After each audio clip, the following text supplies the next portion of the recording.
Hello, everyone. It is Monday, the 8th of January, 2024. And I did do a video this morning wearing different clothes, but I did go to the gym and, it was lower body, actually.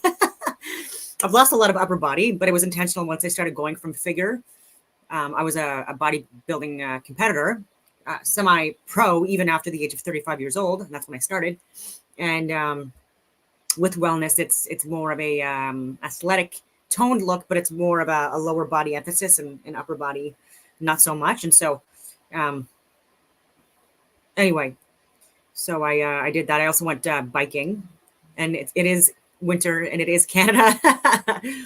And it's a little more difficult to go on the roads when they're snowy.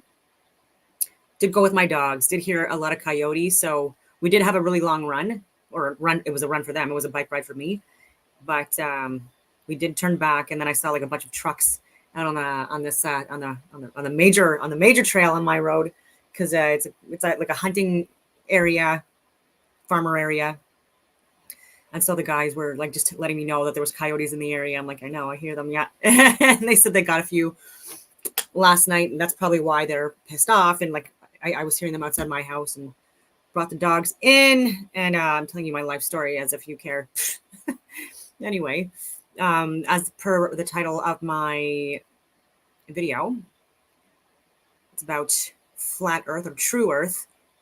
And I've discussed this for years. I've been on Andrea Zertis's podcast, even 2 years ago now, maybe over 2 years. I don't even know. And I've talked about it on all forms of social media, and with Rob Skiba in relation to him, I love his work. And the reason why I do like sharing his work is because he asked people to, first of all, and he's passed away a couple of years ago now, not too long ago, within the last year and a half, 2 years, I believe, and the last couple of years since COVID. And I don't want his work to fall to the wayside, right? So a lot of the guys that have been really good at pushing content, they're still alive and well, and they're still out within the truther communities, and they're doing interviews and podcasts and stuff like that. I would love to be on board with that as well, and get out of the censorship prison I'm in Canada, because there's even more rules and regulations coming down the pipe. Ugh, even more for people that are trying to share and expose the truth. They're trying to make it criminal. And I'm like, well, okay, so is it also criminal for people that are literally within government as well, that are the perpetrators of malinformation, misinformation, and disinformation? And people like myself and Jeremy McKenzie, who was sharing this information, we're the ones that are we're not spreading misinformation or disinformation or malinformation. We're correcting it. Unfortunately, it's people that are experts or seen as experts that are not, and all people that are elected officials and other that are lying, even whether it be intentional or not. And I've even screen captured their tweets, even Melanie Jolie and Bill Blair and Justin Trudeau, that there are people that have lied intentionally or not about false flag events and crimes, like all of this stuff. And so of course people have to speak out on this stuff. I've been emailing them for literally years, and in emailing and calling the offices. So at that point, what else do? Right? You got to shame them on social media, and peacefully, and by shame I mean call out the lies and have proof, right? So bold claims deserve or warrant bold evidence, and I believe that I've done more than that on so many different topics, whether it be January 6th or 9/11 or the Freedom Convoy or the flat simulation, electromagnetic reality, the astrotheosophy stuff that I bring into the table as well, Holodomor, Northwoods, USS Liberty, Pearl Harbor, World War I, World War II, events that got us into the Gulf War, you friggin' name it, right? And I've given so much evidence, more so than anyone else I've seen online, and this is the year that this stuff gets out. Like even ancient civilization stuff, I've shared that for a very long time. Petroleum not being a fossil fuel, and how it's mined or drilled, however you want to call it. And then even with a lot of false flag events that people are calling out, even with Israel and Palestine, right? And with Russia, Ukraine, I've been on top of this stuff, calling out a lot of misinformation that even Wayne Eyre, our chief of defense staff, has spilled out of his mouth And because of that, I've gotten my accounts reported. Like, first of all, I have top secret government clearance, and I'm incorporated, and I've worked with all levels of government. And so the nerve of these friggin' people to report my friggin'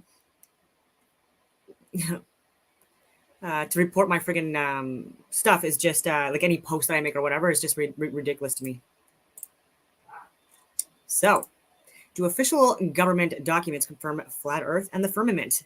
The answer is yes, and I've also shared that. So anyone, meaning NASA so anyone that wants to say otherwise, you jumped the gun a little bit too much, because in previous videos for years, I've actually shared documents from NASA, documents from Army publications, literally even from archives, stuff that people that are not in this industry would not be able to get. And I've shared, even with my Proton Plus upgraded package, going on different browsers from different countries and different IP addresses to get information that we're just not getting in Canada or the US. And so just going to be more of that. And so here we go on that note. And so, yeah, I've shared a lot of this information. I've cited my references. So this is not YouTube videos or memes. These are actual documents and publications that I've shared and referenced in previous videos. So like if you're saying, oh, there's no government documents, you're lazy and you haven't done your work, or you haven't seen my other videos. It's not an insult towards you, but just, again, don't jump the gun. documents. You stand boosted. I'm just kidding. I'm totally kidding with that. I know people that are boosted, and I love it. I respect, it's your choice. They're over the age of 18, whatever, right? Russian documents from Russia that we stole from them during the Cold War. Amazing things that I'm discovering here.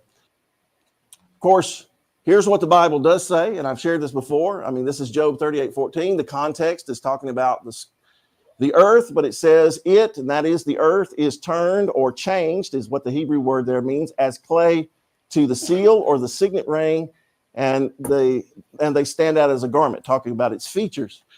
I mean, this right here is as crystal clear as it gets about the shape of the earth. It talks about it being a lump of clay.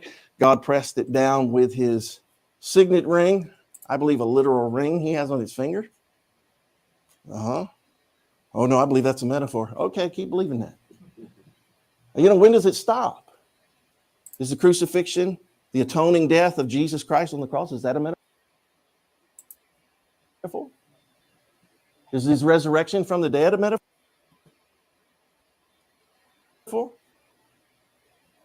Don't get me wrong. I know the Bible uses some symbolic language, but come on, folks.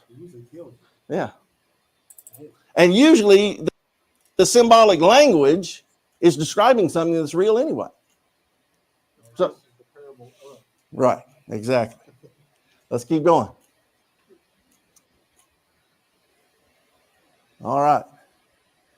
Now, here's Revelation 20. This is something the Lord showed me Sorry for the a couple of years ago. Wasn't studying a message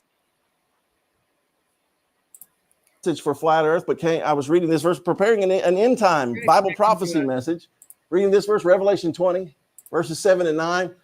When the 1,000 years are expired, Satan shall be loosed out of his prison and shall go out to deceive the nations which are in the four quarters of the earth, Gog and Magog, to gather them together to battle, the number of whom is as the sand of the sea, and they went up on the breadth of the earth. Now, when I read this, I was like, breadth of the earth, whoa. The Lord, I know it was the Holy Spirit, just made me pause. And the Holy Spirit made me think, said, why did he say breadth of the earth when he could have just said they went up on the earth? Why did he say breadth?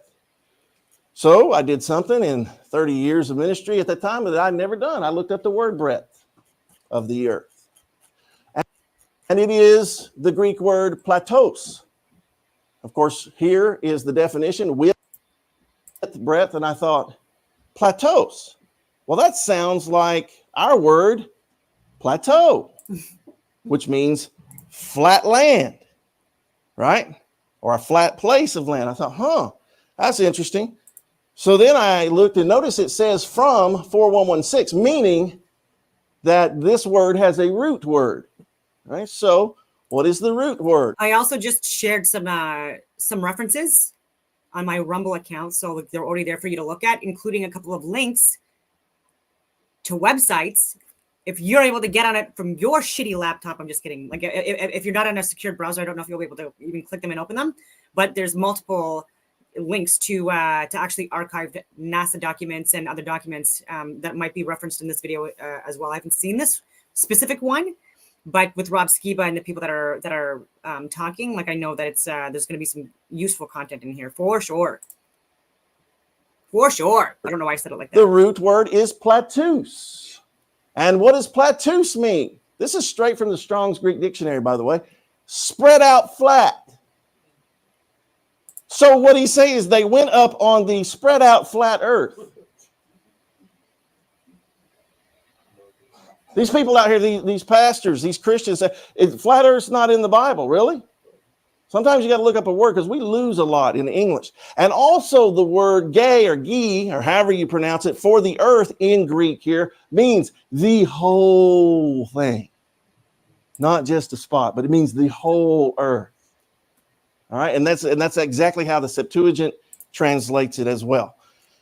So then, of course, I just kept following the path there, and there are the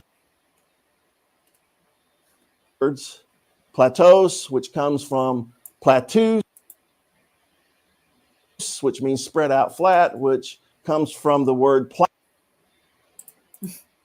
plaso, which means to mold or fabricate, like a lump of clay, which takes us exactly back to Job 38:14, lump of clay, fabricated, spread out flat. The Bible teaches the shape of the earth is flat.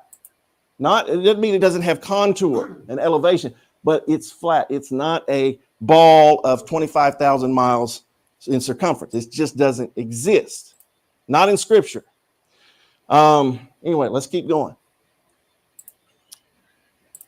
Of course, we've all seen the fake pictures of Earth. There's a NASA official image.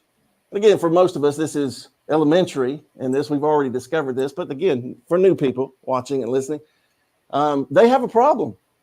They're telling us that these are real images of Earth.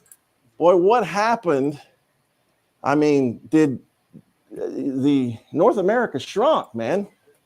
Right? So these, and then again, they admit that these images are composites. They admit that they're photoshopped. Of course, this gentleman right here who actually does it, Mr. What's his name? Robert Simmons, Mr. Blue Marble, said it's photoshopped, but it has to be. And of course, I listened to the interview where he said that. So this is not just a meme I found. I heard the guy say it in an interview. Photoshopped because it's too flat. Right. It's quite insane. But again, they're listen. What gets me is the pastors and Christians and people that want to say, if you believe in this flat earth thing, if you believe in biblical cosmology, biblical, you're stupid, you're crazy, you're a lunatic. I had a guy last night make a comment. This guy is a Christian. He said, well, why don't you just say you're geocentric instead of flat earth? The moment you say flat earth, you go to the nut house. I said, I say flat earth because that's what the Bible says. That's right. I'm not ashamed. I'm not ashamed of what the Bible says about anything. I don't care. We're going to take a little journey here back to 1931. Auguste Piccard, scientist, friend of Albert Einstein. I've shared this. Well-respected scientist, inventor. Creates a gondola, creates his own capsule, takes a balloon up. The first man to reach the stratosphere. And what do we see here? That's his little porthole, see, he was looking out of. And this magazine right here, this man, a scientist, I have it. Let's go ahead and share it. See, I actually have the actual magazine. Now it's worth about $4,000. I bought it for $20,000. I mean, $20. Hey, after this, it might be worth $20,000. You never know. But anyway, there it is. I got in trouble the first time I should because I was handling it with my hands. They said, you don't handle an old document with your hands. I said, okay. But what does he say here? Right here, I'll just read it. Through the portholes, he and his observer saw the earth. He said it seemed a flat disc with upturned edge, no curve. Now, this is a scientist, pre-NASA, 1931. Why did he have a reason to lie? He was a scientist. He was telling you, this is what I observe, which is real science. I'm not going to make up a lie.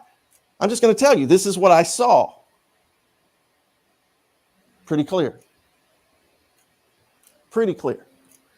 There it is again. There's the where for so you can see where he actually said it through the portholes. The observer saw the Earth through a copper-colored, then bluish haze. It seemed a flat disc with upturned edge. Oh, and I'm gonna tell you another reason I discovered why that outer edge it's got that little blue haze. I found out that there's a blue vapor, blue cloud that Antarctica creates. Yeah, I found that out recently. But anyway, here's something I recently discovered. Well, really a few months ago, but I've just been waiting to share it. How many of you know there's been a world record set? Now, I bet you didn't hear that on CNN, right? And you certainly didn't hear it from Danny Faulkner at Answers in Genesis. No, there was a little world record set. There's a company here named Extend Air. This is Exalt or Extend Air. They multiple name company here. So I just wanted to make it clear that if you're just going to come on my channel and tell me what you think it's up without giving me any links or references or sources, and Google this when I know it's bullshit, and I will reiterate, I was an infantry officer, and I also was married to a sniper, and I was also the second in command in combat support company, which has snipers, reconnaissance, and signals. And I've also been out in any kind of fucking aircraft you want to be, and I've also shot long range weapons, including in light armored vehicles. And I'm turret up, crew commander qualified, and stuff like that. And so we've never factored in a curvature. And I've even said too that there's even surveyors and engineers that don't factor it in. So if you're going to come on my page and just tell me what to do, I'm going to ban you. So there was a comment, not on Rumble, but on my StreamYard, and by again, like people. And so I'm going to stop this now, not the video, because again, these people I just they don't look at my previous work, so they're ignorant. And so if you actually want to like click the links that I gave you, you're going to get something like this: page not found. Why? And now I'm connected to a VPN, a virtual private network. So I went literally from that page not found, which I don't know if you can see that or not, but as soon as you click the link, but it's like, and then they're like, oh, so you can't say the link. Some moron like that's going to say it. Because again, I get so many haters on my videos, and so do again a lot of people that are exposing truth, but it's from people that like just they embarrass themselves. And so I'm going to stop sharing that. And going in just to prove that people like me, an actual real analyst, it's not just about videos. Videos is like not, it's such a small, the only reason why I'm doing videos is to, again, like share and corroborate what I'm saying in my circles, in the communities, within the government and stuff like that, and what they're not listening to. So I went down the Wayback Machine. Okay, I'm not going to get into it. I've done this in other videos where I do the step-by-step process, but I went back as 2010, and you have to go through it because I tried to do a search. And of course, doing the like the search, like I used to be able to do, I used to put flat or non-rotating, and I would be able to get the information. But no, so I had to go through it a little bit. But so look here, a flat, non-rotating Earth. I can't even highlight it. But so this is just to prove that, like, even for this is from NASA. It's archived. It's hard to get, okay, unless you're a friggin' expert. And flat, non-rotating Earth in a NASA fucking publication from 1988. 1207. I've talked about that before, the 2701, even in this morning's video, and I wasn't even going to talk about this specifically. But if people want to try to like tell me what's up and Google something, first of all, if you're just going to tell me to Google something, I already know that we're not on the same fucking level. And I'm sorry for swearing. I get so fired up with this stuff, and there's multiple other ones too that I could share. But again, I'm going to hear this guy out that's talking on Rob Skiba's page and see what documents he's sharing, because again, there's so many out there. That was just one of many that I've shared for years now. But anyway, Exalt here sets new world record for microwave link distance. Now, anybody that understands microwave, Ted probably does, some other people probably understand that microwave signals are not bounced off the dome. It's not the ionosphere. They're not bounced off. Microwave signals are line of sight, straight transmitter to receiver, boom. All right. And that's exactly what this is. Now, What this company did and what they're trying to do is they're trying to sell their product, which is to set up these very inexpensive microwave dishes, the 50-foot high towers, only 50 feet, which is your normal tree or telephone pole. Now, they put a microwave dish there, and as long as they have clear line of sight, there's no obstacles in the way, they can put another one at crazy distances and communicate. And that's what this is talking about. I dug through all this. But they set a world record. Now, let me just get to this. They set a world record. I'm not going to read all this. I'm just showing you that I got it. See the microwave? There's your little illustration right there. All right, that's how it works. So the world record for this microwave communications company, and just so you know, microwave communication says that finally they can be used almost anywhere as long as the distance to be spanned is within the operating range of the equipment, and there is a clear path, that is no solid obstacles between the locations. You see that? There can be no solid obstacles between microwave dishes. All right? This is their own words, not mine. Clear path. All right? So they set the world record for microwave length. Now, the world record that they set, what they did, they set one of these 50-foot microwave dishes on the beach in Cyprus. And let's put that map up here. And there it is. And this guy talked to him. Line of sight, making sure it's line of sight. So here's Cyprus right here. And they put one here and they put one on the coast of Lebanon. So across water. Now, I know that they try to tell us water's got a big bulge in it, right? But I've never seen bulging water. I've seen flat water, right? But 146 miles from the coast of Cyprus to the coast of Lebanon, this set a world record. It is recorded as a world record for microwave communication. Well, guess what? You do a little math. Do the math here. Let's find out if there's a solid obstacle in the way here, right? Oh, here it is. 50 feet high, 146 miles. You calculate that. 12,575 feet of bulge or curvature. 12,000. How high is Everest? How high is Mount Everest? I can't remember. 14,000? Is it? Get this. The antenna, the microwave dish, should be at least 2.38 miles below the line of sight. Not 2.3 feet.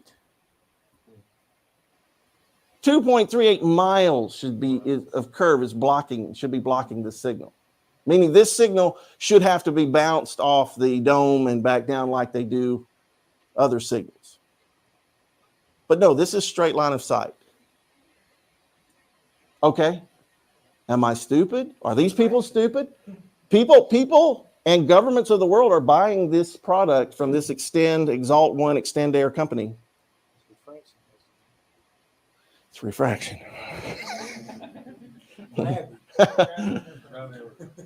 Gravity and refraction. Now let's get to the government documents. Throw this up right here. We went back a moment ago. The scientist, inventor, Dr. Picard, 1931, pre-NASA. This document right here, as most of you will note, where did it come from up top there? The Central Intelligence Agency. Declassified document that we stole from the Russians from 1948. What's that? Yes, you will. You notice that. Sanitized, yes. Why would you sanitize scientific information about, look at this. This is what this one's about, scientific Earth measurements. Why would you redact anything concerning the true scientific facts of the Earth? I wanted you to see that scientific measurements of the Earth, June 1948. It was originally in the Russian language. This is the translated thing. Date distributed, July 1949, number of pages 19. Just so you can see, here's getting into it here. Now, notice it says the of the paper says outer gravitational field and shape of the physical surface of the Earth. Gives this guy's name, some Russian guy, Center Science Research, Institute for Geodetics, Aerial Surveying and Cartography, Moscow. Everybody see that? All right. You can go through this entire document if you want to. I'm just pulling out something that I found very interesting in 1948 from Russian scientists that was classified. They stated here that where it is not determinable at all of the points of space without the knowledge of the shape of the Earth, but since the shape of the Earth is not known. I'm not going to read all this, because if I read all this today, we'd be here for a long time. In fact, I cut out stuff. I just wanted you to see that a Russian scientific paper that was classified in 1948 states the shape of the Earth is not known. Now, let me remind you that we are always told, oh, we've known the shape of the Earth since 300 BC. How did Russian scientists, and let me just say that Russian scientists are not stupid people. In fact, reading through their documents, they seem to be more honest with themselves than a lot of American scientists. Because the Russians were just trying to figure out they were trying to figure out all truth so they could gain any kind of advantage over us militarily. All right? Just wanted you to see that, 1948. Here's another document. We move forward in time a little bit, 1956, 57 time period. Now what happened? Let me say, what happened between about 1948 and this time? The development of jet aircraft and the increase in rocket technology. So we were beginning to be able to fly a little higher, a little faster. So you would think, okay, they know, right? So the Russians started this study, I found out, in the 1940s. They began to study the light within, they said, the firmament. All right? This is their words.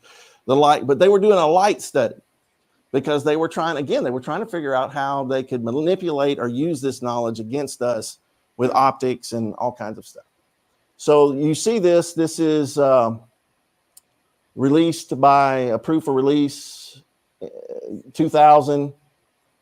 Relation between light scattering coefficient for various angles of optical thickness of the atmosphere.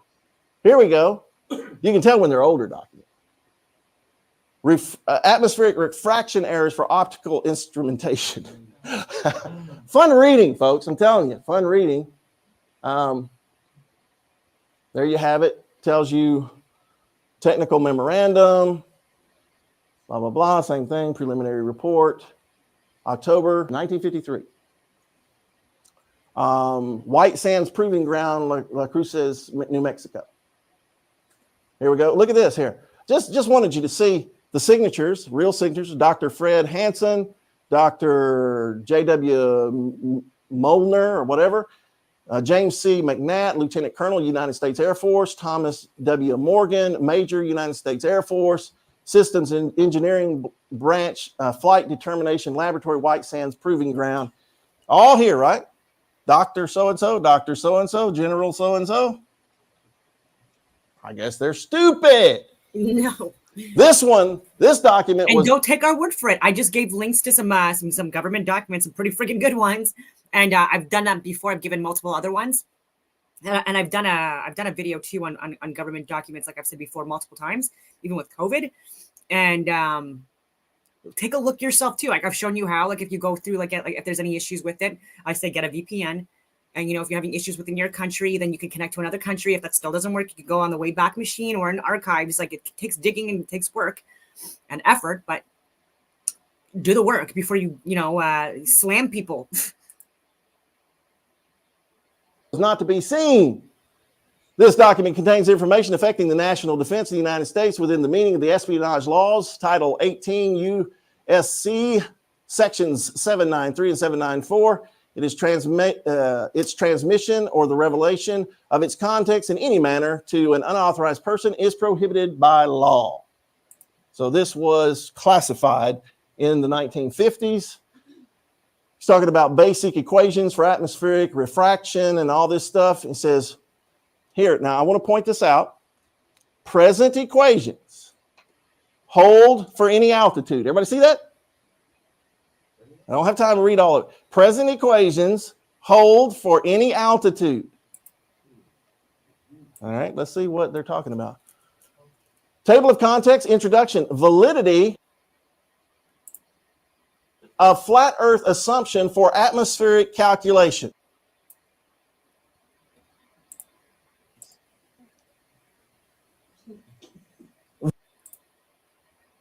Oh, just Validity. so bad. You know what validity means? Something that is a solid fact. Let me back up. Remember, present equations hold for any altitude. So some of this study of basic atmospheric equations, this is for any altitude. And this is the introduction. This is the table of context, introduction, the validity of flat Earth assumption for atmospheric calculations. If it wasn't flat, if the Earth was not flat, why would you start off a classified, under threat of law in the Espionage Act, why would you classify that?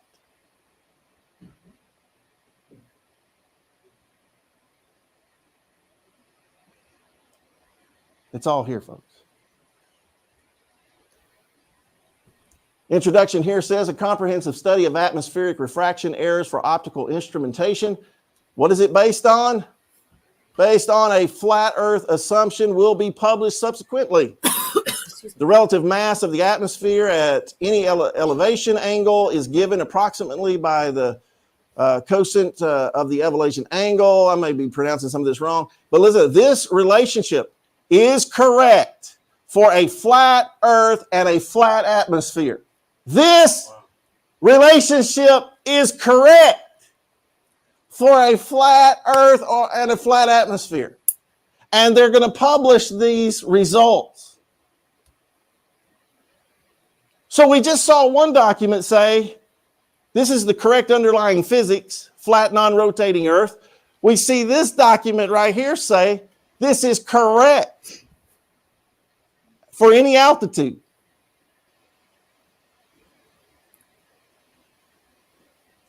I tell you, I've been studying this and I'm blown away just going back through it. Validity of flat Earth assumption. Validity. They're not saying, okay, see what some of them, this is what some of them say, that the flat Earth assumption is just to simplify things. But what this is saying is this so-called flat Earth assumption is valid. It's valid. Do you see it?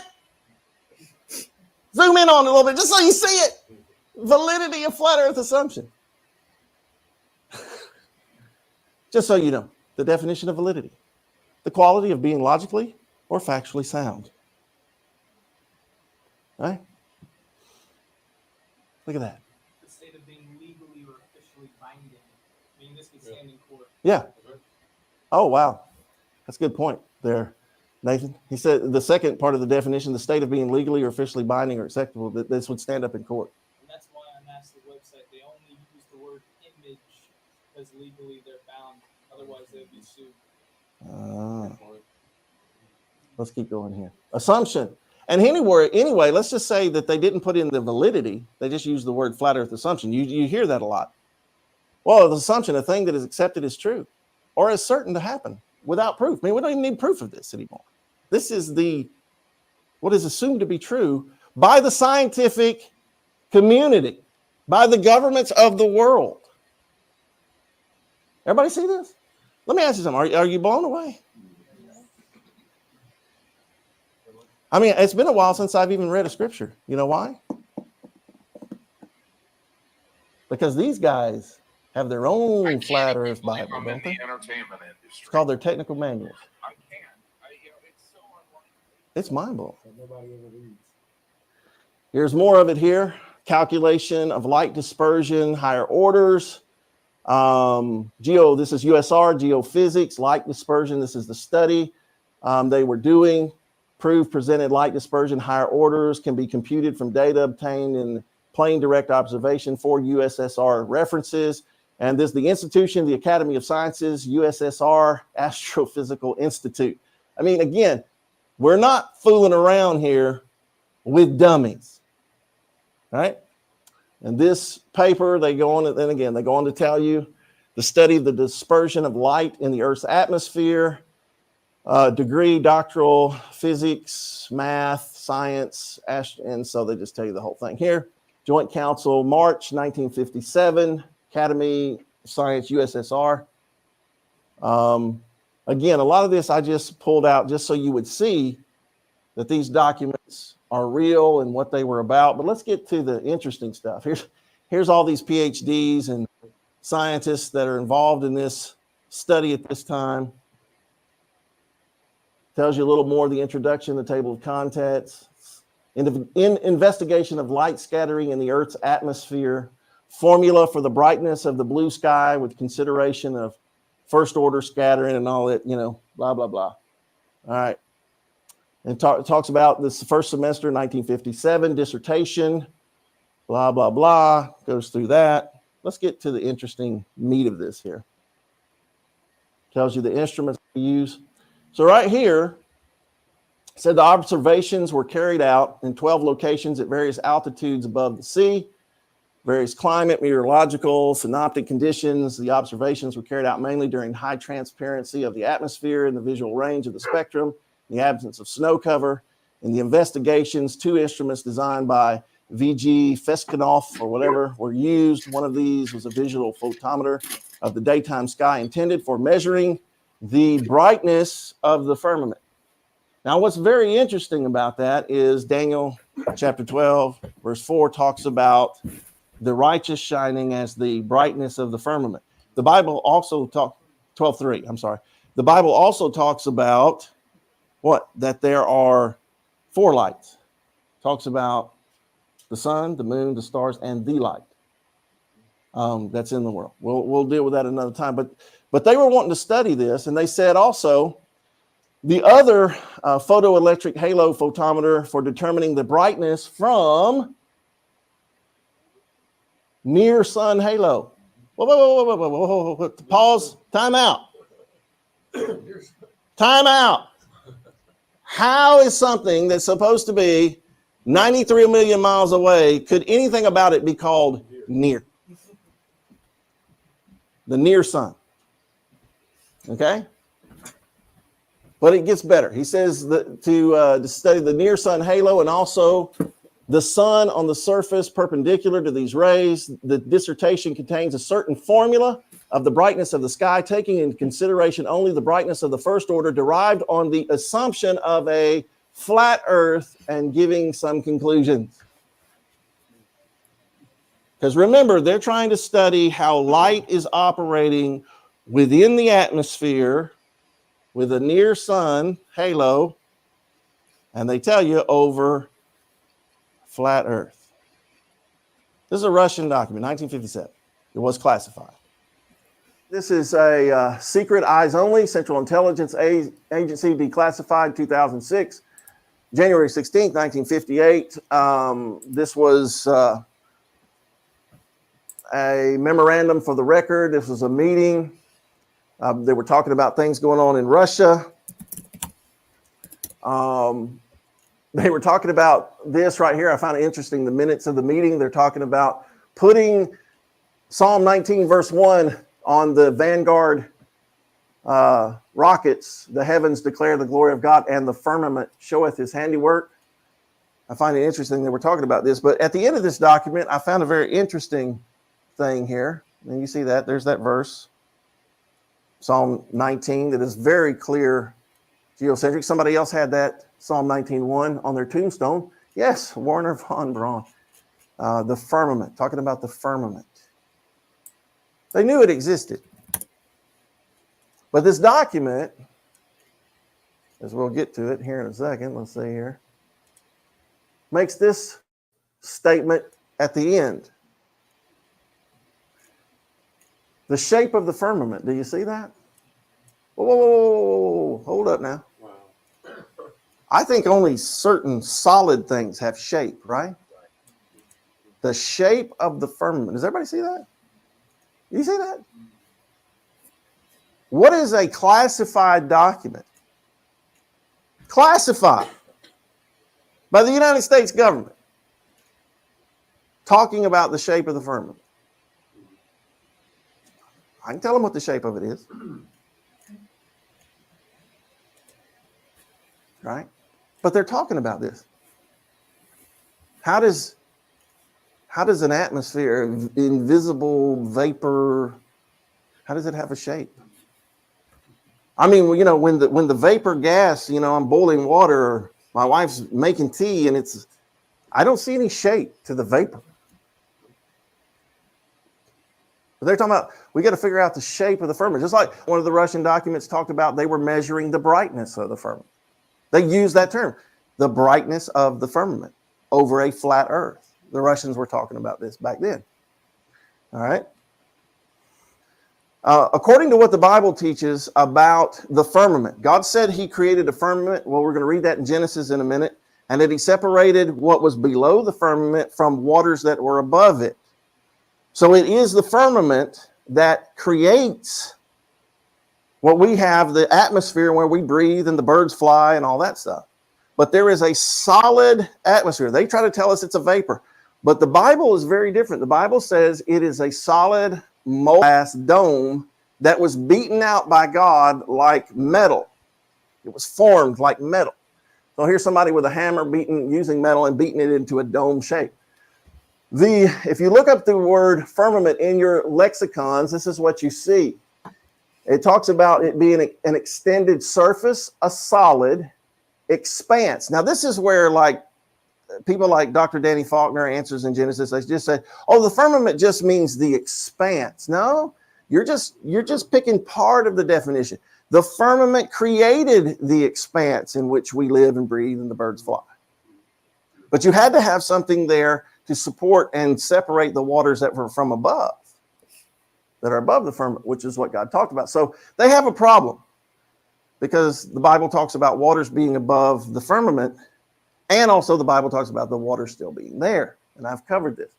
But he goes on to say, down here, it says the vault of heaven or firmament regarded by the Hebrews as solid, supporting the waters above it. Now, this is Bible. This is Bible definitions. These are not metaphors. Here's the Wikipedia article on biblical cosmology. He says here very clear, in the Old Testament, the word shamayim represented the sky or atmosphere, and also the dwelling place of God. The rakia, see, it's a different word. We have the word for sky, shamayim, and the word rakia for firmament. Two different words, and the word rakia means that solid dome. It says, the rakia or firmament, the visible sky, was a solid inverted bowl over the earth, colored blue from the heavenly ocean above it. Rain, snow, and wind and hail were kept in storehouses outside the rakia, which had windows to allow them in. The waters of Noah's flood entered when the windows of heaven were opened. Heaven extended down and touched at the farthest edges or ends of the earth, which we believe, of course, is what's called Antarctica because it is the ring that goes all the way around, and so on and so forth. So you see that. So the picture, of course, of biblical cosmology right there, that we have the flat earth yet with contour. We have the firmament dome. We have the waters above. We have hell, the earth, Sheol, hell, the underworld, both paradise and the place of torment is there. And then there's the waters of the great deep. And then God sits, I believe, on the firmament. Actually, I think the waters probably come about there. And there's so, and again, it's a massive area. And the Bible talks about this. The Bible talks about God sitting his throne upon the firmament. So when they say we go into outer space, one of the things when the first Russian cosmonauts went up and claimed to go into space, out of the atmosphere, said, "I see no God up here." That was the entire agenda. Because immediately, anybody who knew the Bible back then, God sits above right above our atmosphere on his throne. That is heaven. So if you claim I took a spaceship, a rocket up there, and I went outside the firmament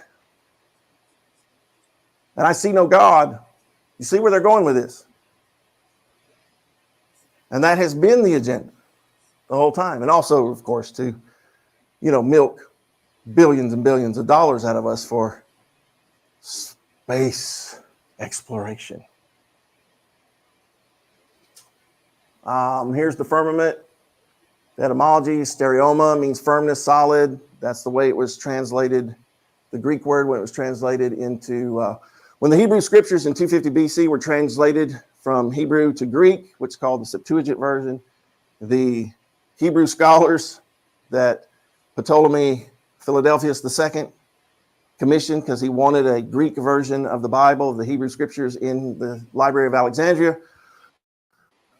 When he did that, when they translated the Greek word firmament, they translated this word stereos, or stereoma, which means firm, solid. Okay? There's no way around that this is what the Hebrews believed and taught. Of course, here's the scripture from Genesis. And I said 1 through 10, but it's really, I cut it out so we could get it all on this slide. This is just verses 6 through 8. And God said, let there be a firmament in the midst of the waters, and let it divide the waters from the waters. And God made the firmament and divided the waters which were under the firmament from the waters which were above the firmament. It was so, and God called the firmament heaven. Now remember, the Bible talks about 3 heavens.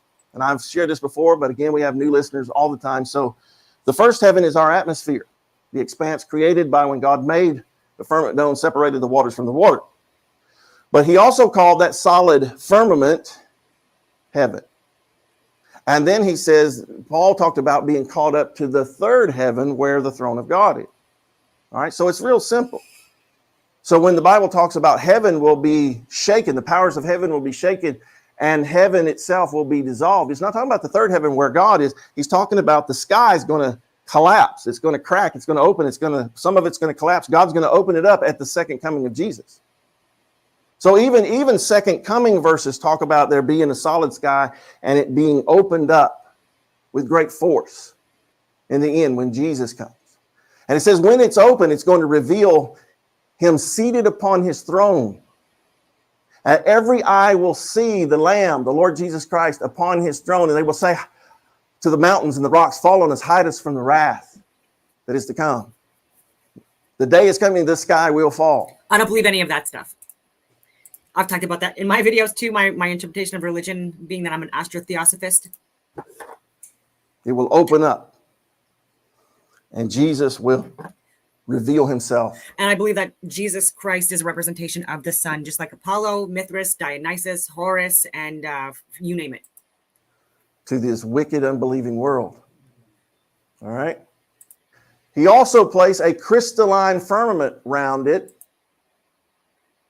Okay, let's get to some documents here. All right. I believe God. Not Neil deGrasse Tyson. The stars of heaven. Okay, here we go. Set on the firmament. It says he sits on the circle of the earth. I've done religious Bible flat earth videos as well. If you want to take a look at those, that's why I'm pushing past this as well. Bible is consistently saying the same thing. This is not a metaphor. This is real. All right. Now let's keep going. Y'all gonna love this.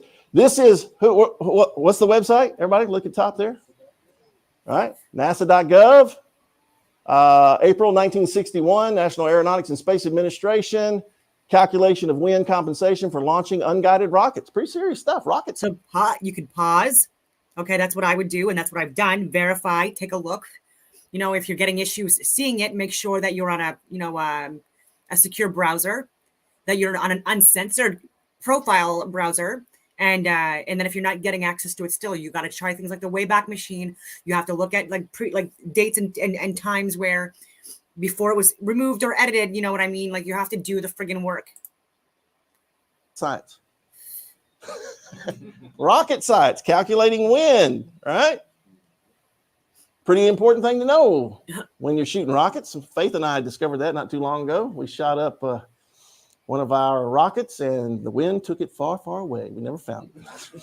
All right. So this is an important little tidbit of thing to study. if you're going to send them up high, right? So I did the little wind effect. Did you like that? No, let me back it up first. See, look at the, see, the wind effect. There we go.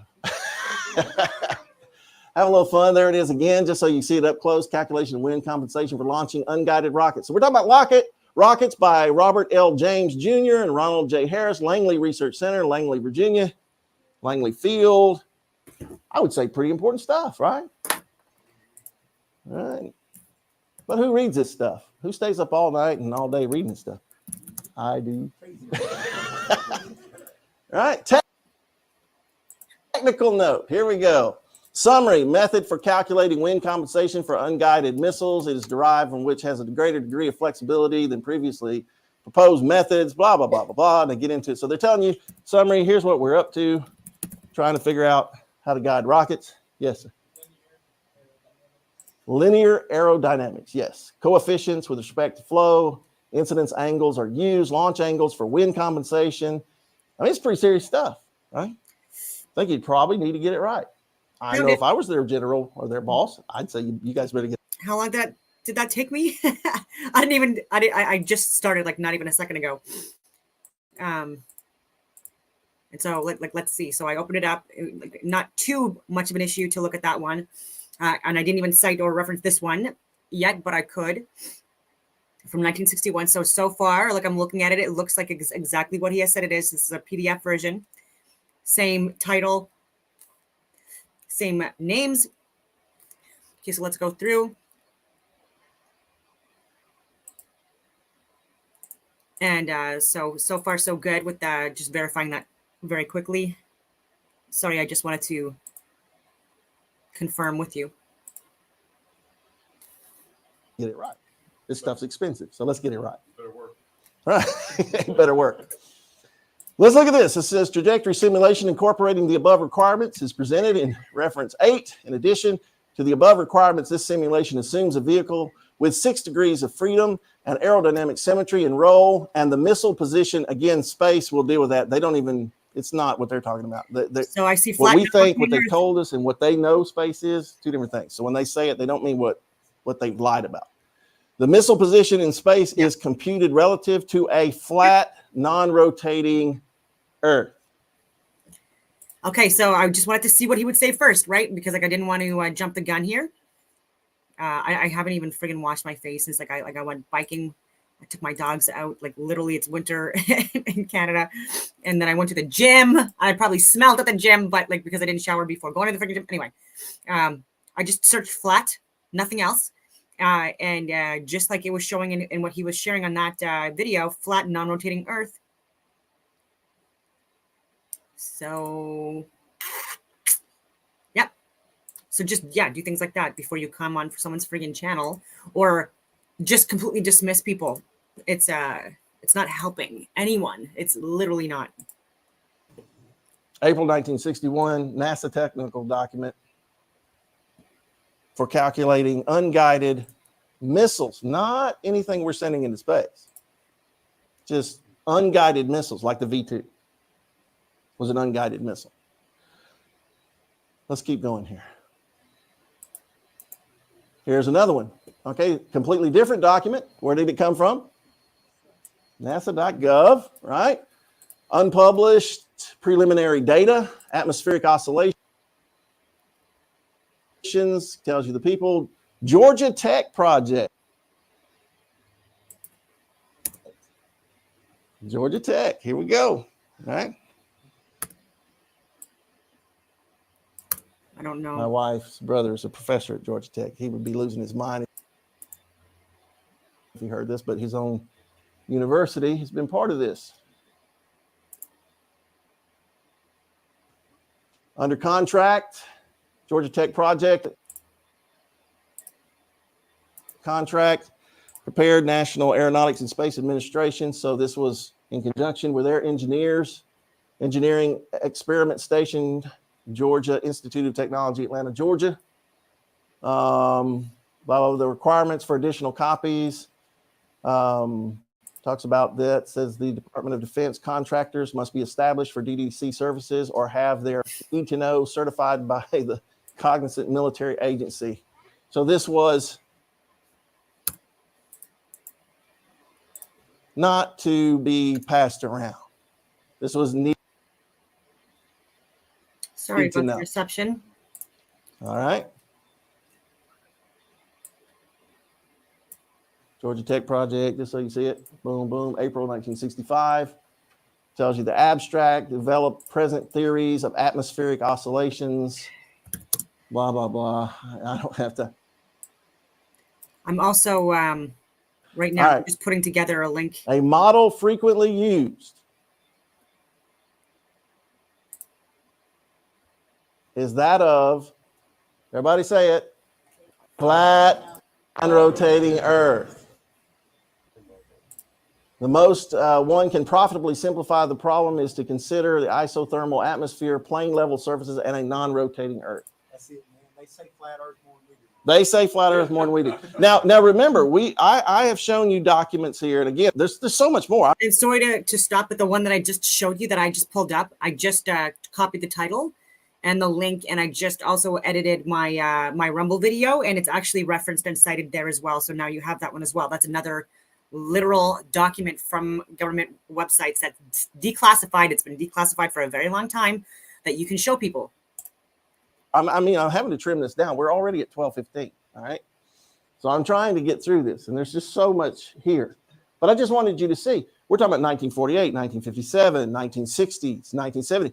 Here, everybody see this? NASA technical memorandum. Where'd it come from? NASA.gov, right? Declassified. Freedom of Information Act tells you all about it. Determination of angles of attack and side slip from radar data and the roll stabilized platform.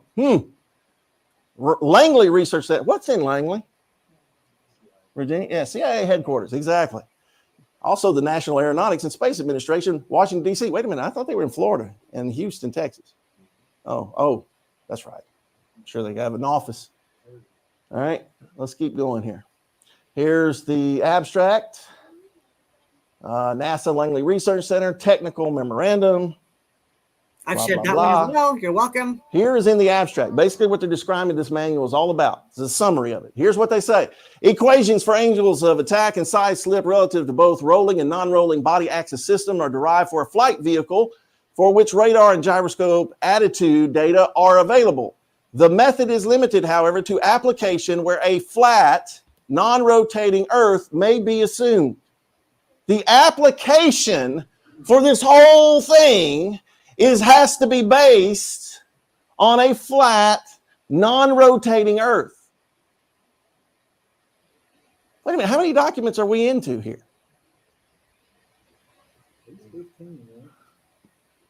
I'm going to read that again. Equations for angles of attack, side slip relative to both rolling and non-rolling body axis system are derived for a flight vehicle. So we're talking about stuff that flies. And for which radar and gyroscope attitude data are available. The method is limited, however, to application where a flat, non-rotating Earth may be assumed. To say that the method is limited to a flat, non-rotating Earth means it does not work for a spherical Earth.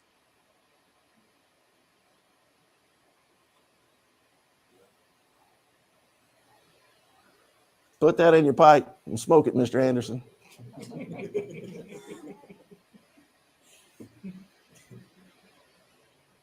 Let's keep going.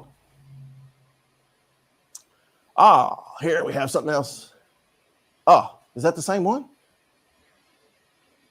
I got the same. It's the same manual. So I think, here we go. Let's keep going here. Yes. This is interesting because he talks about, it gives you this little frame reference. Look at north, south, east, west, right? And they're telling you that, again, that represents the Earth fixed axis system. Everybody see that, right there? The radar provides range, azimuth, and elevation data from radar site to the vehicle throughout flight. So we're talking about stuff happening throughout flight, right? The data in conjunction with wind data can be easily converted to pitch, blah, blah, blah, flight path angles. It is assumed herein that the Earth is represented as a flat and non-rotating reference frame. Why would it be assumed that the Earth is represented as a flat, non-rotating reference frame? Exactly. I'm going to tell you, I'm blown away. But let's this Earth fixed system is interesting here. Well, why do I say Earth fixed? Isn't it supposed to be spinning, tilted, orbiting, flying through the universe? Yet the stars never change in the sky, right? The night sky. But yet we're spinning, flying, orbiting, millions of miles. Been doing it for thousands of years. Nothing in the night sky ever changes. They know. Come on, they know. It is assumed herein that the Earth is represented as a flat, non-rotating reference frame.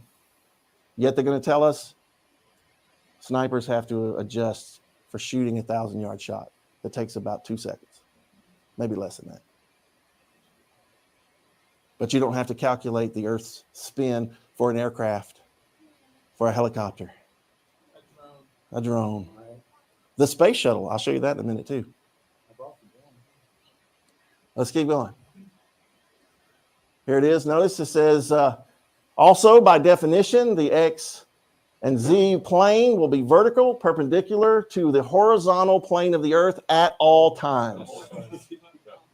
The horizontal plane of the Earth at all times. The breadth of the Earth, exactly. That plateaus thing, that spread out, wide, flat thing. Oh, I can have fun. I can keep going.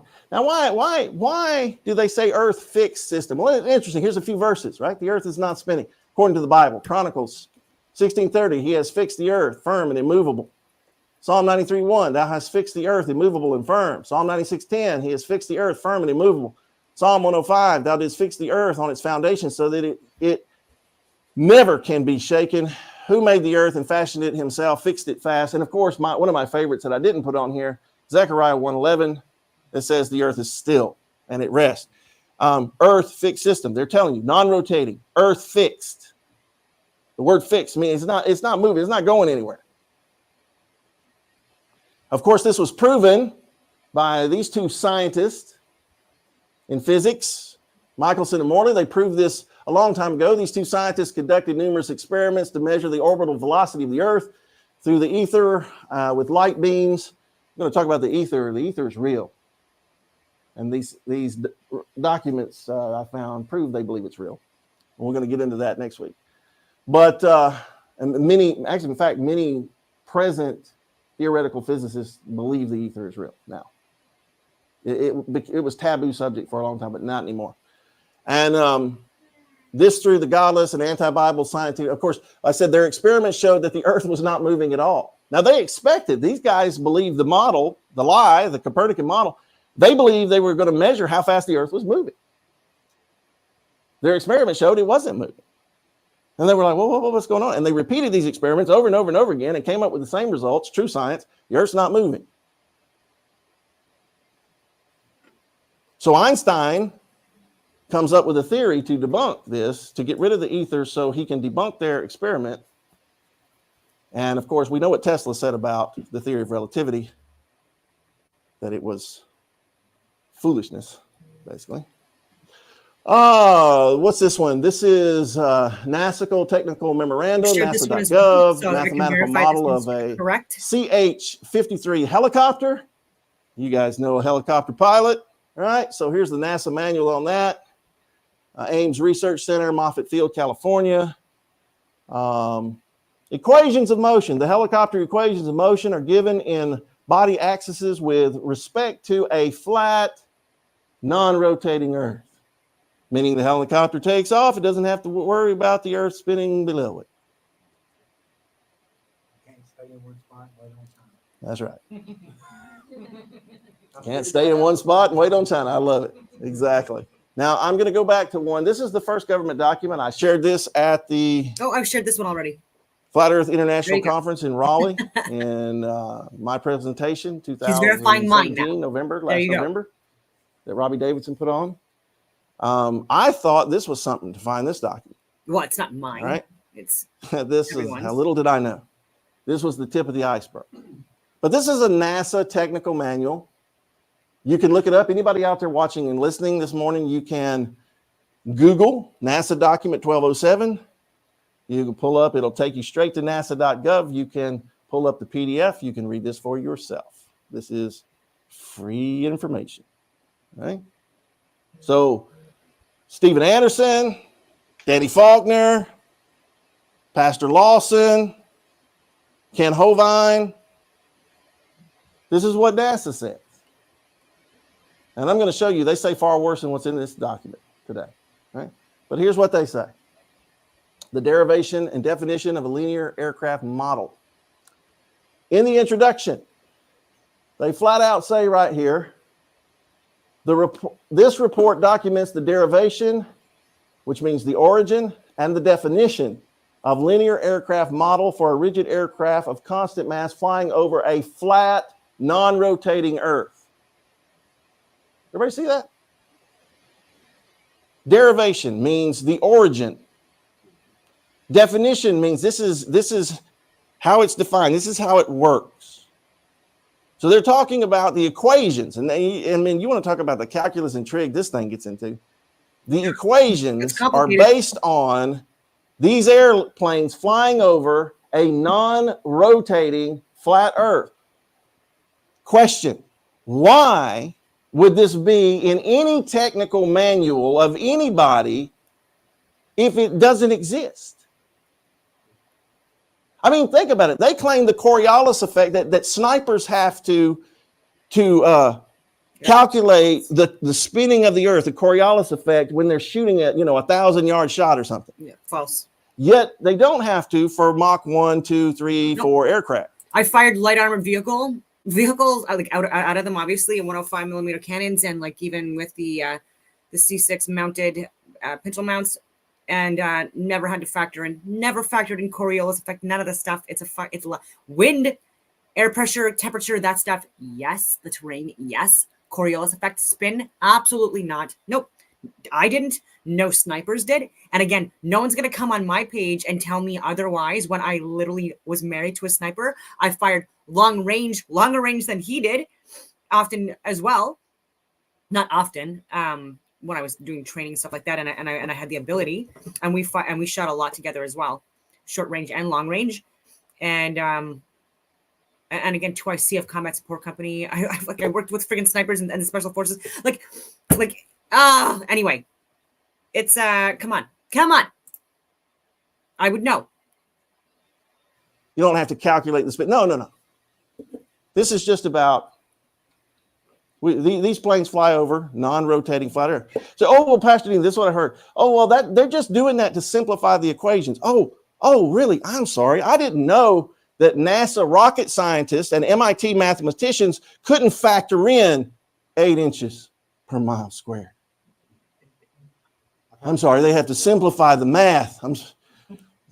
Maybe they missed a class at MIT or something. I don't know. But this is crazy. Now, you can try to dismiss this if you want to, but it's also in the conclusion, the concluding remarks of the report and all the math and the equations. Look at that. This report derives and defines a set. Today's January 8th. Linearized system matrices for rigid aircraft of constant mass flying in a stationary atmosphere over a flat, non-rotating Earth. I didn't write that. It seems that someone at NASA is a flat earther. Oh my God. Right? How can this be? No, they have to design stuff for it to work the way things are. That's why. Let's keep going here. There's your definition of derivation: obtaining or developing something from a source of origin. Why would you develop the equations for aircraft to fly over something that doesn't exist? Let's factor in the unicorn equation just in case, the Pegasus, the flying horse equation. So, yeah. I hope you're enjoying this. No, they're telling you it exists. I know it's government documents. I mean, I don't know how interesting that could be, but when it's talking about groundbreaking information, if this is the first that you've seen of this information, then I feel like this is when I first fell upon this stuff, I was pretty excited. I'm not gonna lie, because it reconfirmed and reinforced all the stuff that I had researched prior to, and I just put it all together, honestly. And Eric Dubé also, Definition, of course, part of is a that. statement of the exact meaning of something. Here's some of my detractors. They talk about the said documents quoted are quote mined and cherry picked by fraudulent and deceptive flatheads. One example, NASA official document 1207 admits flat Earth. The sad fact is that they don't bother or are too ignorant to read and understand. And what's interesting about this, and of course he goes, these models are widely used not only for computer applications, but also for quick approximations and desk calculations, leaving out Earth curvature and rotation for simplification. So again, I covered that. They're going to claim that it's to simplify their math and equations and their work. So they do it real quick on the desk. But I looked up a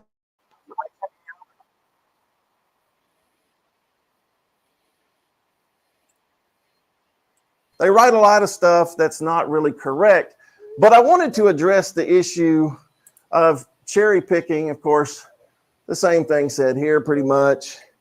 And let's just deal with this. I actually had to put this on Facebook because it really illustrates the point. Well, here we have an orange tree with cherries on it. Okay. First of all, that doesn't exist in nature unless it's some kind of genetic manipulated thing in a lab somewhere, but this doesn't really exist. I said, some people have accused me of cherry picking through the government documents that state their equations are based on a flat, non-rotating Earth.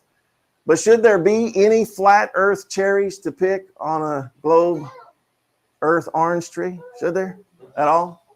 But they tell me that the cherries are on the orange tree to simplify the orange tree math. Thus, I should ignore the cherries.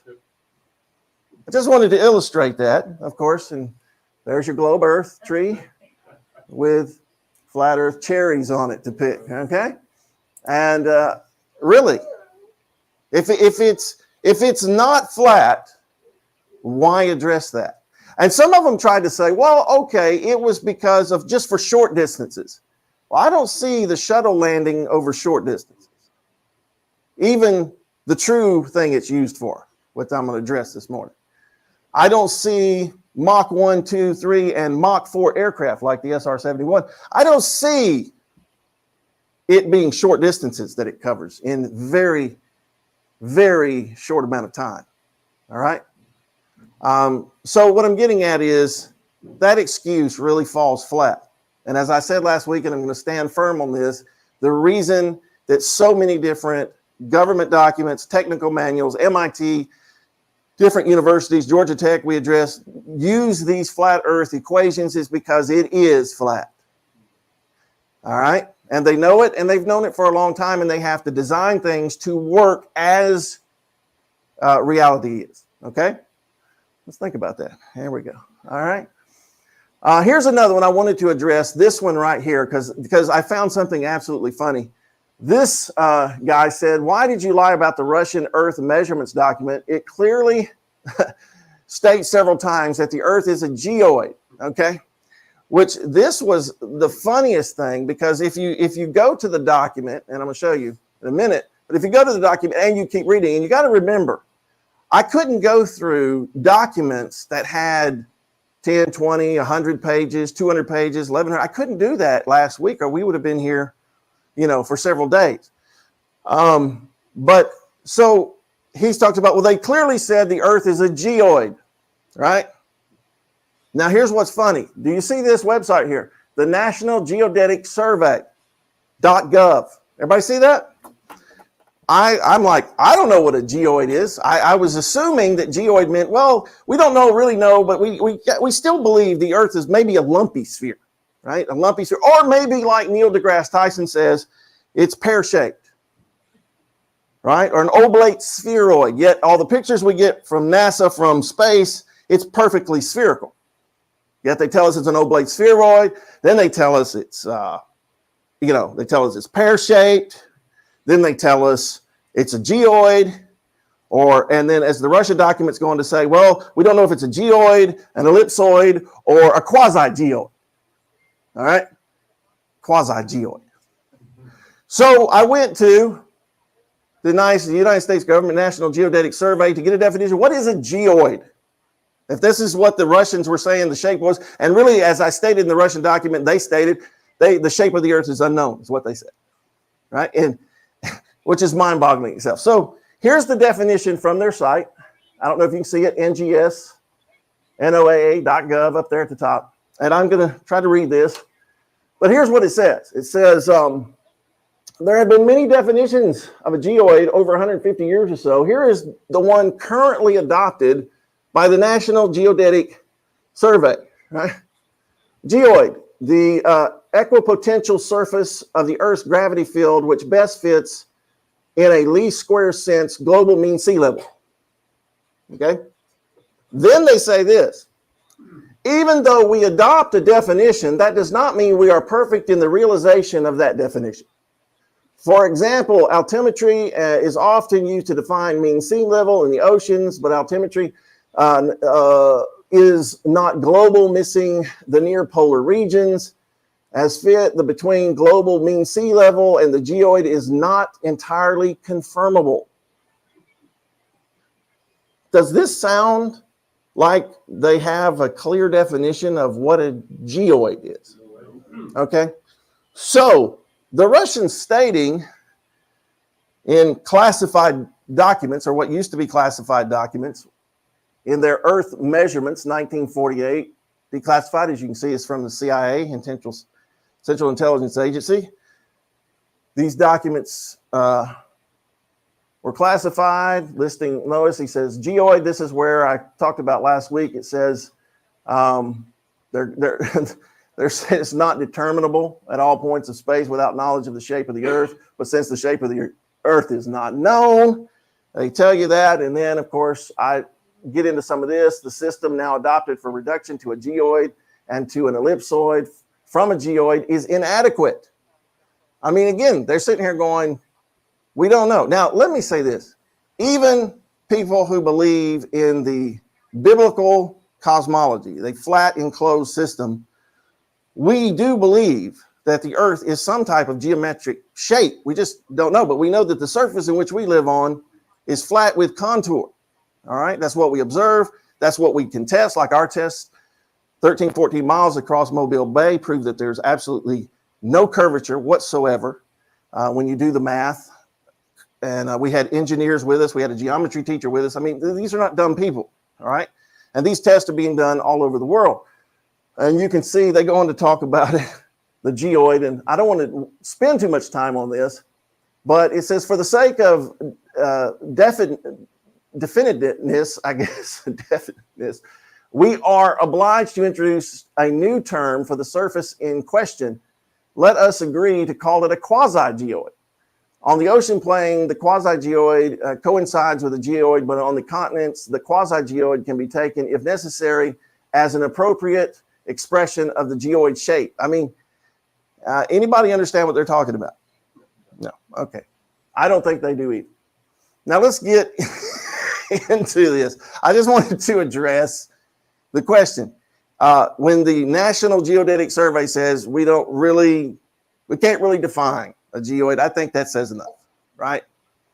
But I will hear, no, it means a sphere, really? Okay. Or it means an oval, or it means a pear.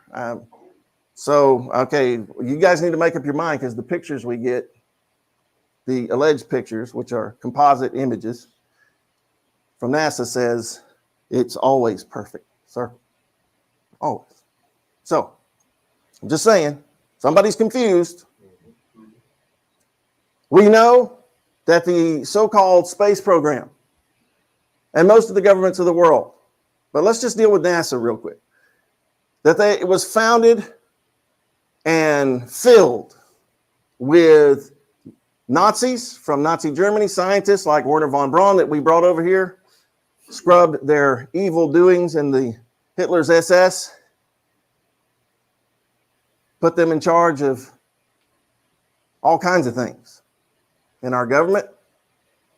But most of your astronauts were openly Freemasons. You see there's the ring on Buzz Aldrin. There's Buzz doing the 666, one eye, Illuminati symbolism. Here's the medallion for the moon landing. It's a Freemason medallion. I mean, it's just here them worshiping the triangle, with their Masonic aprons on. And the high-level Masons take blood oaths. They know they're worshiping Lucifer. Albert Pike and others, Manly P. Hall, make this very clear. So we're dealing in both in the governments of the world, wealthy, a lot of the wealthy people, a lot of the astronauts, a lot of the early rockets. I mean, they're coming out with they just came out with the strange angel about Jack Parsons. And they're just showing that he was deeply into Satanism and the occult and cult rituals. And he was the one of, basically the father of modern rocketry, Of course, they try to diminish the fact that he was really the one that spearheaded it because he was an obvious Satanist, hung out with Aleister Crowley and so on and so forth. But and people can also relate people that are Satanists to people that are worshippers of Capricorn and Aquarius, because the rulers of Capricorn and Aquarius, the original planet Saturn or Saturnalia, Capricorn is seen or represented as a goat, and Aquarius represented by a water bearer, even though it's an air sign, and a human pouring out water. And so this is where you get the half goat, half human figure with Satan, like I've talked about, and with the red also symbolic in the first chakra, the root chakra, and the coldest and the lowest of the chakras and stuff like that is associated with the element lead and the color red, which is why he's often red as well. And because this is during the winter months, especially within North America, the reason why there's flames and stuff like that through hell is actually it's the winter months, the cold months, depending on where you are in the world. That's why there's fire, right? And chattering of teeth and stuff like that in a lot of these old discussions of hell, because it's freezing cold. And so you need to freaking get a fire going. What blows my mind, and I like this little meme here that my friend Paul Nassalize Thomas did, but just pointing it out. Who are we going to believe? Who are we going to believe? We're going to believe God's word, or we're going to believe Luciferian Freemasons? Think about that. And even with Lucifer, like this is a representation of Venus. So this is another luminary that's being, worshipped, or whatever you want to call it, which is fine. It is what it is, because even Jesus Christ, again, like this is a representation of the sun on its ecliptical path within the firmament, and the moon being Mary, representations of Isis as well, and others. But anyway, here we go. And here was the one that kind of started. This is the title of one of the manuals. Everybody read this with me. Propagation of electromagnetic fields over flat Earth. Army Manual, February 2001. You can say, oh, Pastor D, the 1950s stuff and the 1960s stuff, they just didn't know. They've learned stuff since, right? Nope. They tell you right here. And you go into the manual. Here's the table of context.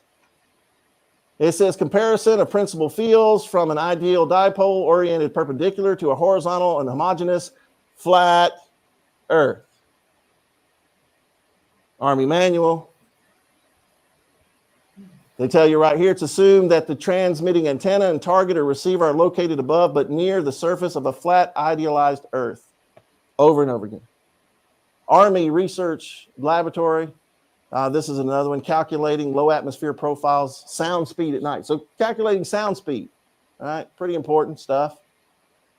It says to briefly examine short-range acoustic attenuation at night, we use low atmosphere profiles of wind speed, temperature, relative humidity shown before as input to a flat Earth non-turbulent acoustic propagation model called the Windows version scanning fast field program. So, Ted, you're a computer guy. They're talking about running a computer program and using as input to a what? Flat Earth. Non-turbulent atmosphere. Which means, you know what they tell us? That the atmosphere is not moving with the spin of the Earth. It's non-turbulent. I mean, it's not carrying anything with it.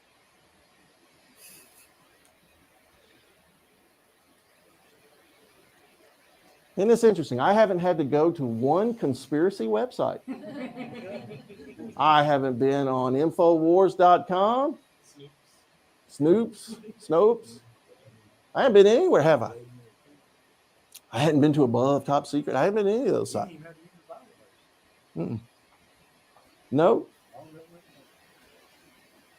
Here's MIT, Massachusetts Institute of Technology, the top technical school in the country. Or at least one of the top. I'm sure they argue among themselves who's the top. What's this? dspace.mit.edu. Right? Property-based system design method with application to targeting system for small unmanned vehicles. So this is a targeting system developed Massachusetts Institute of Technology, blah, blah, blah. Tells you who it is, the author of this. And then in the description, it says 3 targeting methods were considered assuming a flat Earth. Whoa. Why would an MIT professor, PhD, why would he assume the Earth is flat? He's not allowed to say it's flat out flat. So he has to say, I assume. Assuming a flat Earth. No, he says 3 targeting methods. Consider assuming a flat Earth using DTED data and using angle range data. The evaluation. I hit it myself. The evaluation revealed a descending utility order, flat Earth, and range based upon the system's requirements. I mean, these and aeronautics and astronautics. Flat Earth assumption, mind blowing. Just wanted you to see MIT and other doctoral candidates and PhDs saying it's flat and it's not moving. That's what the Bible said. It's flat and it's not moving. We can say it.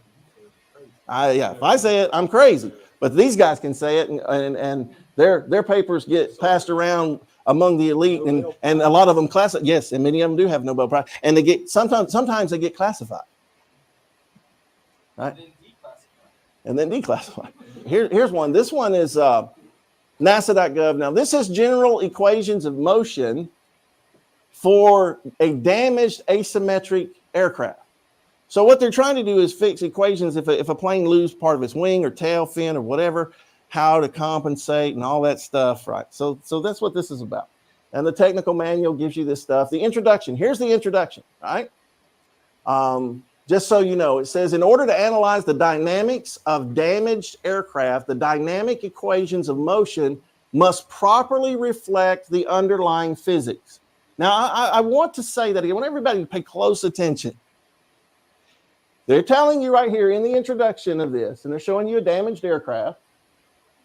They're saying, in order to analyze the dynamics of damaged aircraft and dynamic equations of motion must properly reflect the underlying physics. It must, what we're going to do here must reflect the true physics. Physics. Because you don't understand physics. Okay, well, these people do. All right. Who are we talking about here? The American Institute of Aeronautics and Astronautics. And here's what they say. Rigid body equations of motion, reference to an arbitrary fixed point on the body. There are several approaches that can be used to develop the general equations of motion. The one selected here starts with Newton's laws applied to the collection of particles defining the rigid body. Any number of dynamics or physics books can serve as references. So they're saying the physics books can serve as references. I said, in this paper, the rigid body equations of motion over a flat, non-rotating Earth are developed. Why? Why? So you're telling me that the physics of a non-rotating flat Earth are the proper physics in a NASA document. This is not Pastor Dean saying this. These are NASA documents. These are government documents. Does everybody see that? And they're not the same authors. No. Over many years, different schools, the University of Delaware, Georgia Tech, MIT. No. Russian scientists. Now, here's a doctoral dissertation by a PhD candidate that became part of this European Control Conference. In fact, I guess he graduated, but this doctoral dissertation that he began to speak to, I guess, the European Space Agency or whatever, a new path planner based on flatness approach, application to an atmosphere reentry mission. This was designed for the space shuttle, quote, reentry. And it's funny, they put orbit and reentry and stuff like that into quotations.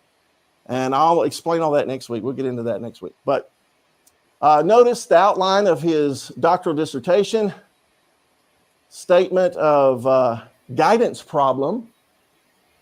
Why would you have a guidance problem? Well, if you're basing stuff on a spherical Earth and it's really flat, then you're going to have a guidance problem, right? So this guy comes along and goes, you know what? We got to get back to a flatness approach. I'm not making this up, all right? Flatness-based trajectory planning. Here we go. He's talking about for this little vehicle right here. And we'll keep going. Notice he says model in flat Earth coordinates. Everybody see that? Again, this doesn't exist, right? Flat Earth doesn't exist, but we're going to have a model for it and all this unicorn math. Sprinkled with fairy dust. So this guy's doing a doctoral dissertation in this present time to help with guidance system of the shuttle, and now we have unmanned shuttle system. But he's doing this and saying we've had guidance problems, so we got to go to a flatness approach, to a flat Earth model. Now I'm going to tell you, this guy's way smarter than me. I couldn't do this kind of math, not even in my dreams. Okay? But he does. And he says, guys, we need a flat Earth model. And here's the math for it. Shall we keep going? Notice this. Assumptions, meaning things we assume are true. Flat Earth. Coriolis and centrifugal forces neglected. Here's a doctoral candidate who graduated, got his PhD, becomes a speaker to the European Control Council. And he's telling them it's a flat Earth. We ignore Coriolis, meaning the spin of the Earth. It's completely ignored. Why? Because it doesn't exist. And it's what the Bible said all along. The Earth is fixed, stable, immovable, still, and at rest. Everything secret is being uncovered. Now, let me show you. I'm going to make my illustration this morning. I know I've said it a couple of times. But I want to use the illustration of a log splitter. Something us Alabama boys appreciate. I don't have one. If anybody wants to buy me one, you're welcome to. I do it the old-fashioned way with a maul and wedges and sledgehammers. Log splitter would be nice. But log splitters, they're engines and they're generating certain pounds of pressure, and there's a lot of science involved in this, true science, right? And so here we have how to calculate the splitting force of a log splitter. I mean, we got this guy. This guy broke down the calculation, right? So we can figure out the pounds per square inch. I mean, the larger the logs, the more splitting force you will need. I know all about this, right? Measure the diameter. I mean, he goes through, he tells you how to calculate pounds per square inch, the piston, all this stuff, right? For a log splitter. So if you got all this calculation to figure out the PSI of a log splitter, at some point in your calculations, would you say, you know what? I've got to throw in the Thor hammer assumption.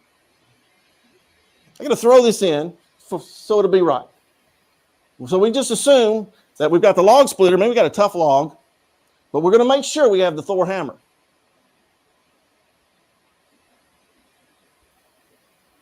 No, you would never say that. You would never say that. Why? Because Thor is a mythical individual. His hammer is mythical. It's not true. It's not a fact. No part of it's a fact.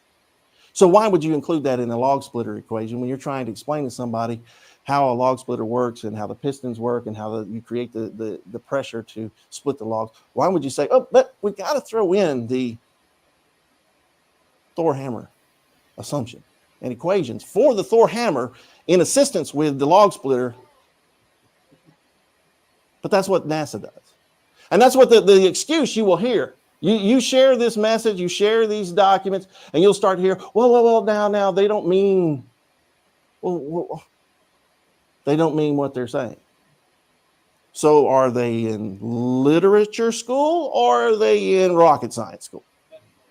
Metaphors, exactly. Metaphors. Scientific, mathematical metaphors.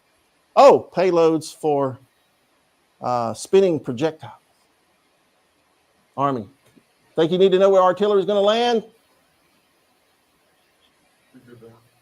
Look here. Projectile flight dynamics. A 6 DOF rigid projectile model is employed to predict the dynamics of a projectile in flight. The assumption of these equations assume a flat Earth.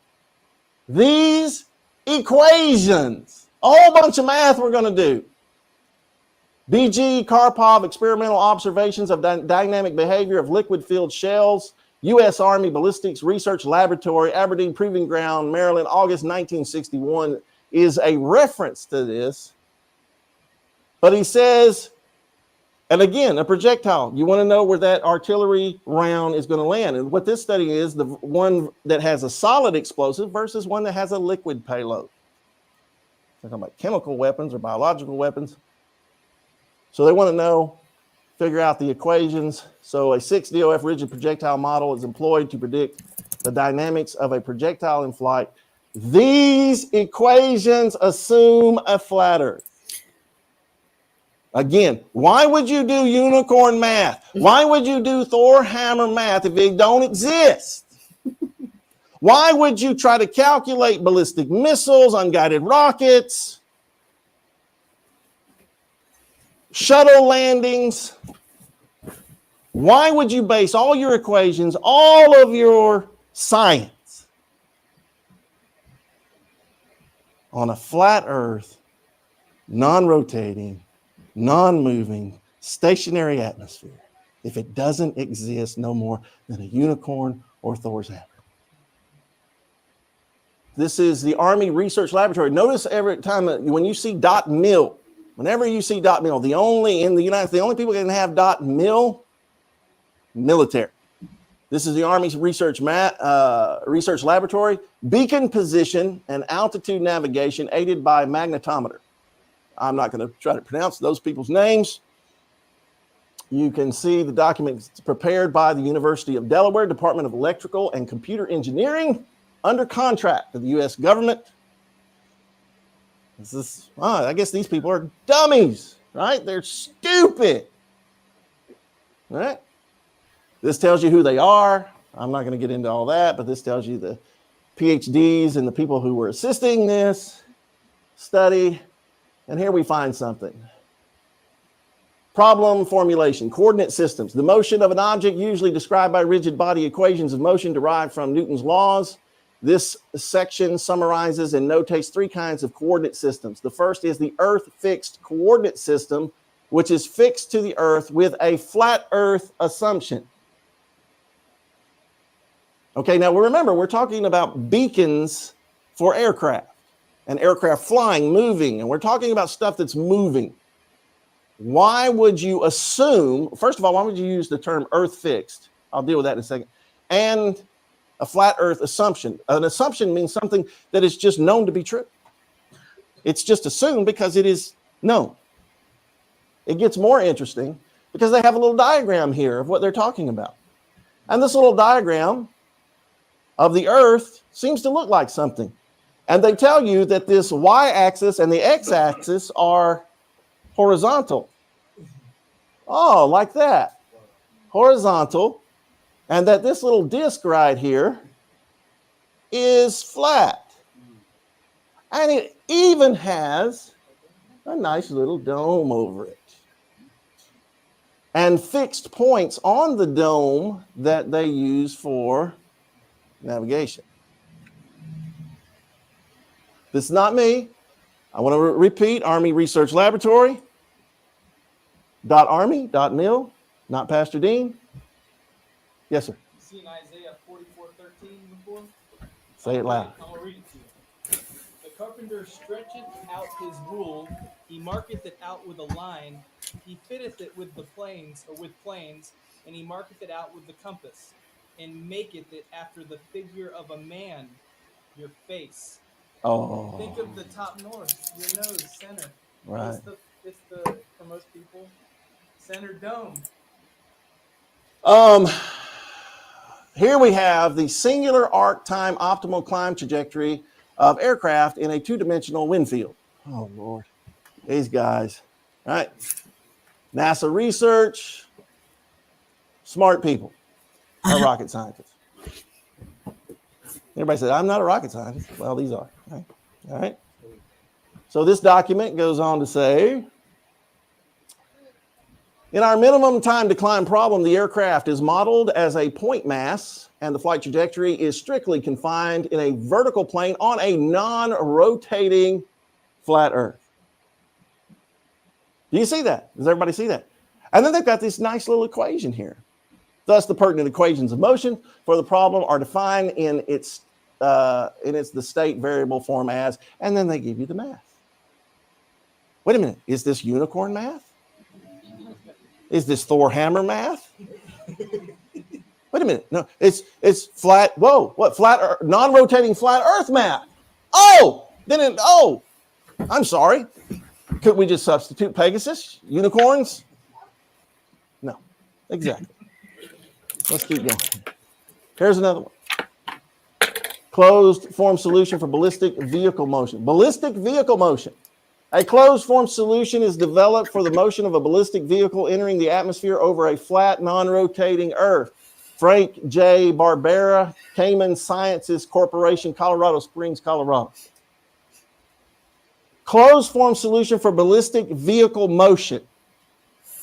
Meaning we got to know where this thing's going to come down.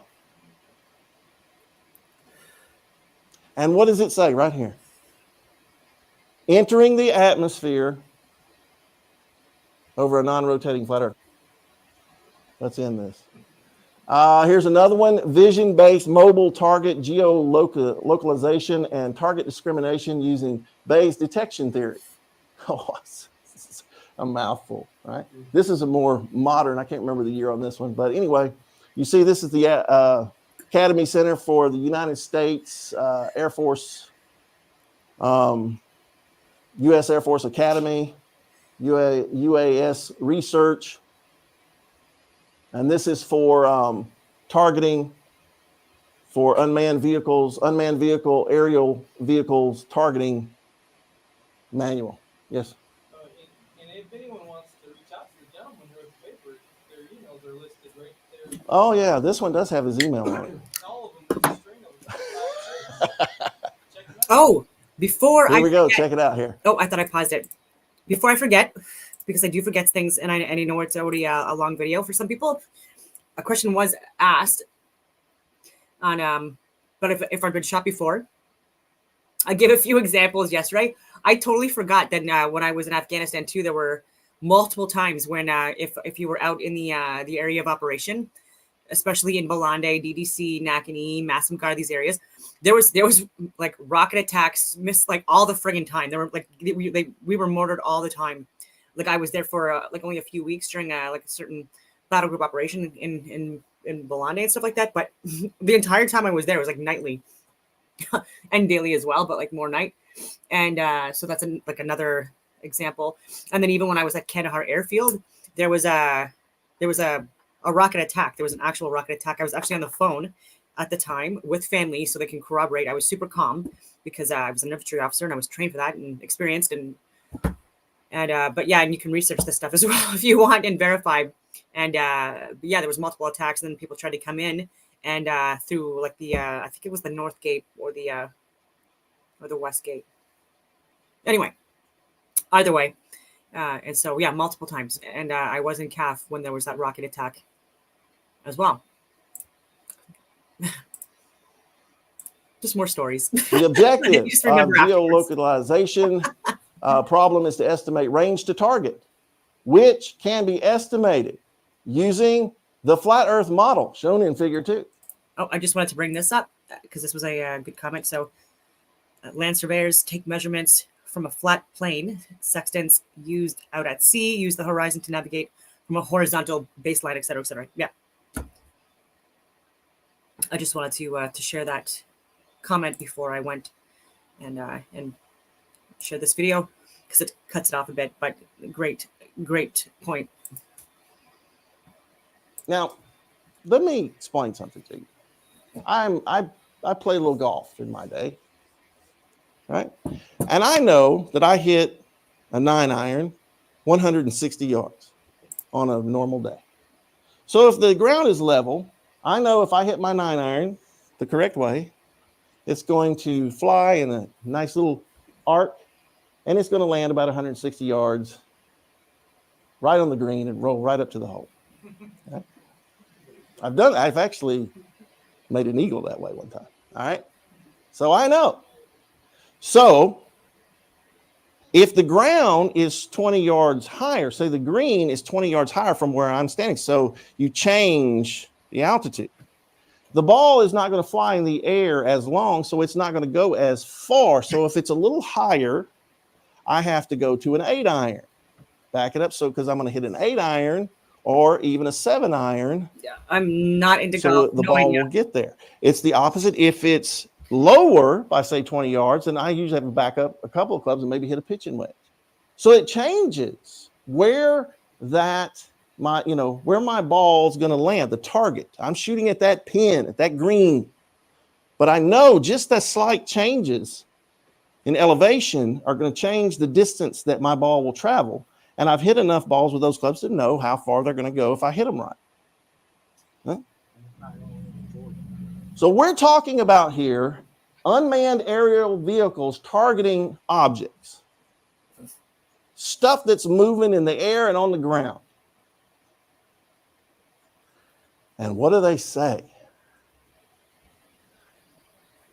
It says the objective of geolocalization problem is to estimate range to target, which can be estimated using the flat Earth model shown in Figure 2, which would be this little thing right here. No curve. Do you notice? The flat Earth model. And your little aerial craft locating a target. Now, if this line was curved here, as it does, 8 inches per mile square, that line is going to intersect at a different point. I'm not a geometry teacher, but that I know. Maybe it's just from golf. All right? Flat Earth model, range estimation using flat Earth assumption. Unmanned vehicle targeting manual from ResearchGate, but of course we showed you, United States Air Force Academy. Does everybody see that? Wait a minute. What if I had a flat Earth model on my desk? I'd be called a nut. Crazy. You know what? Maybe the Lord's having me show you, because you know what I think one of the things they're going to try to do to some of us Christians, that if we believe in biblical cosmology and flat Earth, I believe that they're going to try to say we're crazy and try to take our kids away and stuff like that. Having these documents in court would be a powerful tool, wouldn't they? Now, if they would be a powerful tool in court against the government, why are they not a powerful tool right now in church?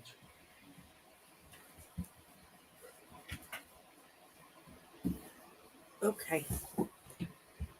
Sorry, I was playing with my dogs. That was a good video. That was a really good video. I did want to share another one. I'm already running pretty late, so actually I think I will. Oh, I do want to share though for people that are watching. No, I'm going to share it. It's quick. It's not another video. It's just Operation Lack.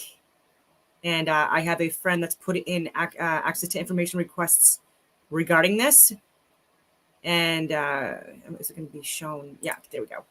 It is Wikipedia. Take it for what it's worth, but it actually has like the gist of it that we that I just wanted to talk about. So it's called Operation Lack, or Large Area Coverage. Was a United States Army Chemical Corps operation which dispersed microscopic zinc cadmium sulfide particles over much of the United States and Canada in order to test dispersal patterns and the geographic range of chemical or biological weapons. And this was the like 50s. Yeah, I was going to say the 50s, I believe. And so what has happened since then? So he's asking about patents and dispersal capabilities and all this other stuff. I've also shared patents from the US and Canada to people on Signal and Telegram, like patents and stuff like that, like a list. And that Canada and the US has, like I said, like even with like military and other, and very interesting things. And then I had asked my other friend about dispersal of like certain chemicals and toxins and heavy metals and aluminum oxide and silver oxide and countless others. Sorry, like my dog wants me to pet him under the table. Anyway, and he's giving me his paw, like, and pawing at me every time I stop. Anyway, so risks and injuries. There's so many other different things I can talk about regarding dispersal operations and contrails or geoengineering and these things, but things get tagged. Actually, where's this? This is from the NIH.